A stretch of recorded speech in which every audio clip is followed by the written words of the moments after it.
The wheels of Sarah's custom-modified chair rolled smoothly across the polished MasterChef kitchen floor, and as she positioned herself at the specially adjusted Station 3, something remarkable became immediately apparent. This wasn't about accommodation or making exceptions. This was about a 31-year-old chef who had spent 15 years developing cooking techniques so innovative and precise that they challenged everyone's understanding of what professional cooking could look like. When she looked up at Gordon Ramsay with eyes that sparkled with pure confidence and said, "There are no obstacles, chef, only different paths to excellence," the entire kitchen fell silent with a kind of awe that transcended competition. And in that moment, 20 cameras captured something that would redefine not just a cooking show, but everyone's perception of what adaptation, innovation, and unshakable determination could achieve. The cameras kept rolling, but this was no longer about culinary competition. This was about a woman who had transformed what others saw as limitations into advantages so profound that she had become a better chef because of her adaptations, not in spite of them. And what happened when that excellence left a legendary chef speechless with admiration? It started as the most technically demanding mystery box challenge of the season. 7 contestants remained after weeks of grueling eliminations, each one representing the highest level of home cooking talent. The MasterChef kitchen gleamed under studio lights, every surface polished to television perfection. Gordon Ramsay commanded the space with his signature intensity, his white chef's coat pristine, his energy focused on identifying the most innovative and skilled remaining cooks. "Today's mystery box," Gordon announced, his voice carrying across the kitchen, "contains ingredients that will test your ability to work at multiple levels simultaneously. You'll need to work low, high, and everything in between. This is about spatial awareness, multitasking, and creating restaurant-quality food under complex physical demands." 7 contestants stood behind their stations, each mentally preparing for whatever challenge awaited. Among them was Sarah Mitchell, 31 years old, seated in a sleek, custom-designed wheelchair that looked more like precision equipment than medical device. Her chef's whites were immaculate, her posture confident, and her presence commanded the same professional respect as any other contestant in the kitchen. Sarah had been paralyzed from the waist down in a climbing accident at 16, but what struck everyone who met her wasn't what she couldn't do. It was the extraordinary innovation she'd brought to every aspect of cooking. She'd spent 15 years developing techniques, modifying equipment, and creating approaches to food preparation that were so efficient and precise that many able-bodied chefs had adopted her methods simply because they were better.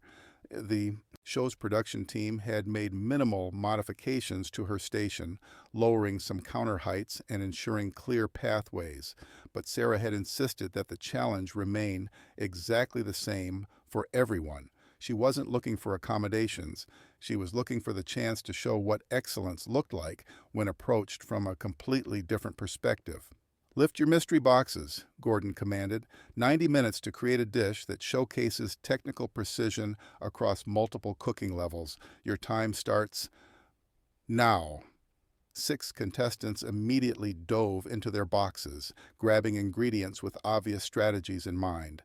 Sarah approached her box with methodical precision, her movements economical and purposeful in ways that suggested every motion had been optimized through years of practice. She selected ingredients that seemed to follow a complex strategy: whole fish that would require breaking down, vegetables that needed different preparation techniques, and components that suggested she was planning something that would require coordination across multiple cooking stations. "Interesting selection at Station 3, Gordon murmured to Aaron as they watched Sarah work. There was genuine curiosity in his voice, not condescension, but professional interest in seeing how she would approach the challenge. Sarah's initial preparation was remarkable to watch. Her knife skills were extraordinary, not just competent, but elegant and efficient. Her wheelchair positioned her at an optimal height for detailed work, and she developed cutting techniques that maximized leverage and precision while minimizing unnecessary movement. But what really caught Gordon's attention was Sarah's approach to the workspace. While other contestants moved around their stations frantically, Sarah had organized everything within a precise radius that allowed her to access multiple cooking surfaces, ingredients, and tools without wasted motion. "Behind you!" called Marcus as he rushed past with a hot pan. Sarah's spatial awareness was flawless. She tracked the movement of other contestants through sound and peripheral vision, adjusting her position smoothly to maintain workflow while avoiding interference. Her situational awareness was actually superior to most of her fellow competitors. 20 minutes into the challenge, Sarah was breaking down her whole fish with surgical precision. Her technique was textbook perfect, but adapted in ways that showcased innovation rather than limitation. She used specialized cutting boards with elevated edges that prevented ingredients from sliding, and her knife work demonstrated angles and leverage techniques that created better results with less physical stress. "Sarah," Gordon said, approaching Station 3 with genuine curiosity, "your knife work is exceptional. Tell me about your technique." Sarah looked up from her perfectly filleted fish, her expression focused but relaxed. "When you can't rely on standing and moving around the station, you have to think differently about efficiency, chef," she explained, her voice carrying the slight southern accent of her Tennessee childhood. "Every movement has to be purposeful. Every tool placement has to be strategic." Sarah gestured toward her organization system. "I've learned that great cooking isn't about how much you can move around, it's about how precisely you can execute within the space you have." Gordon watched as Sarah continued her preparation, and he began to understand that he was witnessing something unprecedented. This wasn't adapted cooking, this was evolved cooking. 40 minutes into the challenge, Sarah was working at 3 different cooking levels simultaneously. She had preparations going in ovens below her workspace, on stovetop surfaces at her level, and she was using an overhead salamander for finishing techniques. Her coordination was flawless, but more than that, her approach demonstrated understanding of kitchen workflow that impressed Gordon. "How do you manage timing across multiple levels like that?" Gordon asked, watching Sarah orchestrate her various cooking processes. "Spatial cooking, chef," Sarah replied, checking on her lower-level preparations without breaking rhythm in her higher-level work. "When you think three-dimensionally instead of just moving laterally, you can actually coordinate more processes more efficiently." Sarah's technique was genuinely revolutionary. She'd developed systems for using vertical space that most kitchens ignored, timing methods that optimized multiple cooking processes simultaneously, and organizational approaches that eliminated the inefficiencies that came from excessive movement. "This is incredible," whispered Jennifer to another contestant.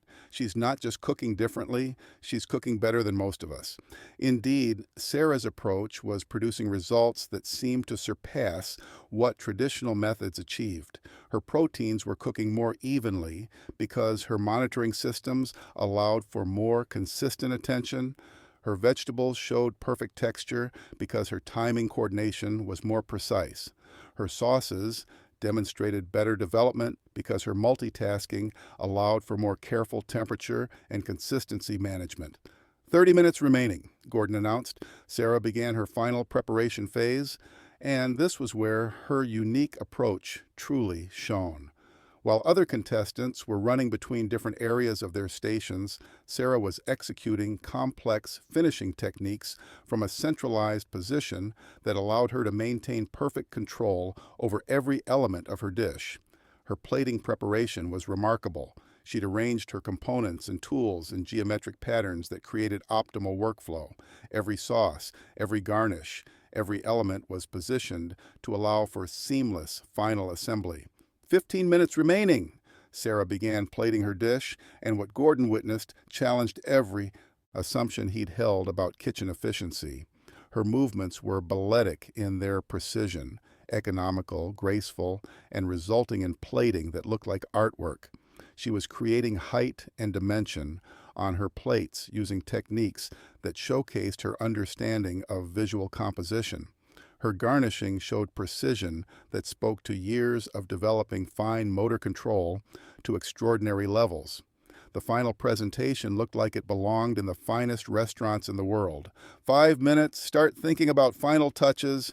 Sarah made her final adjustments with the same methodical precision she'd shown throughout the challenge.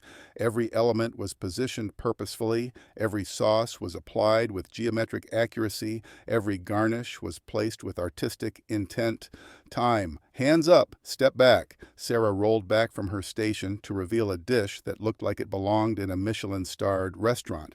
Perfectly cooked fish with complex accompaniments, vegetables that showed ideal texture and seasoning, and sauces that demonstrated sophisticated technique and flavor development.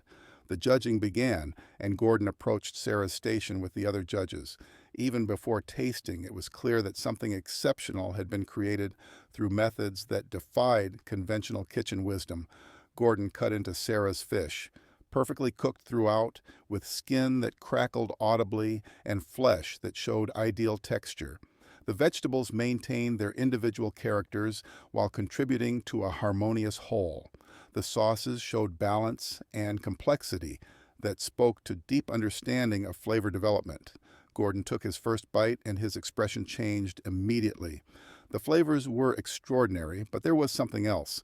A completeness, a precision that spoke to cooking that had been executed with almost scientific accuracy.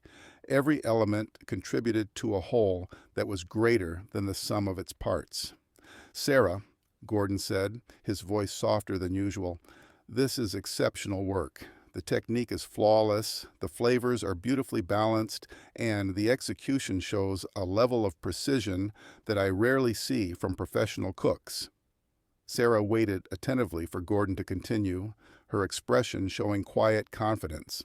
"But beyond the technical excellence," Gordon continued, "I want to understand something. You just coordinated multiple cooking processes across different levels, executed complex knife work, and plated a restaurant-quality dish. Your efficiency was remarkable." Gordon looked directly at Sarah. "Your approach to cooking seems to have evolved beyond traditional methods. How did you develop these techniques?" Sarah's response would resonate in that kitchen long after the cameras stopped rolling.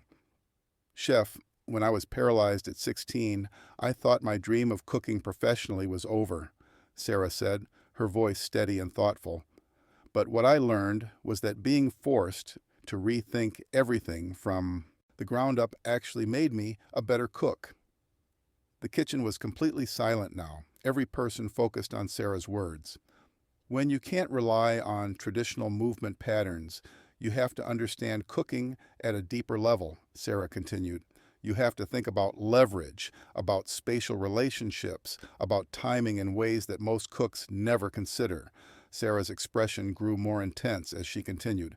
"I realized that most kitchen inefficiency comes from unnecessary movement, imprecise tool placement, and poor coordination of multiple processes.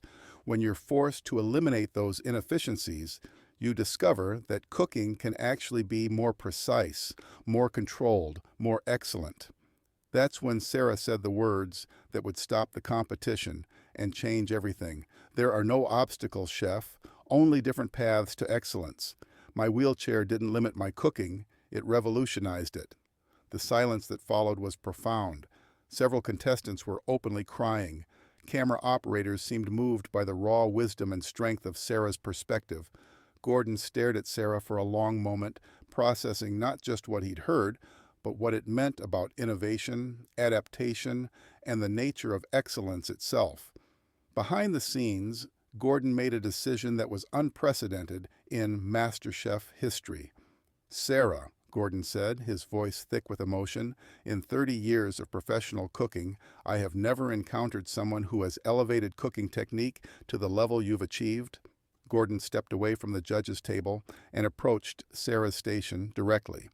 "What you've shown us today isn't adapted cooking," Gordon continued. "It's advanced cooking. You've developed approaches to kitchen efficiency, spatial coordination, and technical precision that could revolutionize how we think about professional food preparation." Gordon knelt down to be at Sarah's eye level, not out of pity, but out of respect. "Sarah, You're not just safe from elimination, Gordon announced. You've earned something that I've never offered before, a guaranteed place in the finale, because you've shown us what cooking looks like when it's approached with true innovation.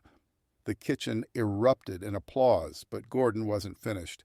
More than that, Gordon continued, Sarah, I want to offer you something. I want you to consult with our restaurant design team about incorporating your spatial cooking concepts into our kitchen layouts. Your techniques could change how we think about efficiency in professional kitchens.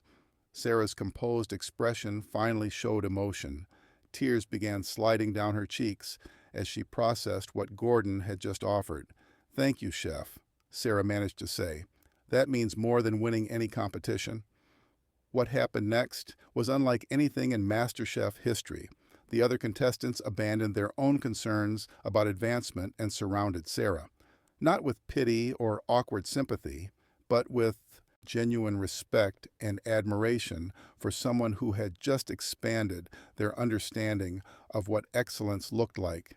Sarah, watching you work today changed how I think about kitchen organization, said Marcus, his voice filled with genuine admiration. The way you coordinate multiple processes, I've never seen anything like it. Your precision is incredible, added Jennifer. You've made me realize how much movement in traditional cooking is actually wasted motion. Gordon watched the group surrounding Sarah and realized something profound about the nature of innovation and excellence. What we've learned today, Gordon announced to the entire kitchen, is that the greatest advances in cooking often come from those who are forced to approach familiar challenges in completely unfamiliar ways. Gordon approached Sarah one more time. Sarah, I want to ask you something, Gordon said. What would you say to other people who might think that physical limitations prevent them from pursuing their culinary dreams? Sarah considered the question seriously, her face showing the thoughtful expression of someone who understood the weight of her platform. I'd tell them that limitations are often just invitations to innovate, Sarah said. When you can't do something the traditional way, you have to find better ways. Sarah's expression grew more passionate as she continued. Don't focus on what you can't do. Focus on what you can do better than anyone else because you approach it differently. Sometimes the best solutions come from the most unexpected perspectives. The kitchen was completely silent as everyone processed these words. But most importantly, Sarah concluded, I'd tell them that excellence isn't about conforming to traditional methods. It's about bringing your unique perspective to create results that no one else could achieve. Gordon stood quietly for a long moment, and when he finally spoke, his voice carried a weight that surprised everyone. Sarah, Gordon said, you've just taught all of us something profound about what it means to be truly innovative. The episode, when it aired, became more than television. Culinary schools began incorporating Sarah's spatial cooking concepts into their curricula. Restaurant designers started consulting with disability advocates to create more efficient kitchen layouts. The James Beard Foundation created a new category recognizing innovation in accessible cooking techniques. But perhaps most importantly, the episode changed how people thought about disability, innovation, and the difference between accommodation and evolution. Sarah went on to win the entire MasterChef competition, but by then, the victory was almost secondary. She'd already proven something more valuable than winning a cooking show. She'd proven that the greatest innovations often come from those who are forced to rethink fundamental assumptions. Today, Sarah runs a culinary consulting business that helps restaurants optimize their kitchen efficiency while also developing accessible cooking techniques. Her cookbook, Spatial Cooking: Revolutionary Techniques for Maximum Efficiency, became a bestseller and is now used in culinary schools worldwide. Above her kitchen hangs a photo from that MasterChef episode. Sarah with her extraordinary dish, Gordon kneeling beside her in respect, and the other contestants surrounding them both with genuine admiration. Below the photo, a simple plaque with the words that defined her philosophy: innovation through adaptation, excellence through evolution, because that's what Sarah Mitchell taught everyone that day, that the most revolutionary advances come not from doing things the way they've always been done, but from being brave enough to discover that different paths often lead to destinations no one else could imagine.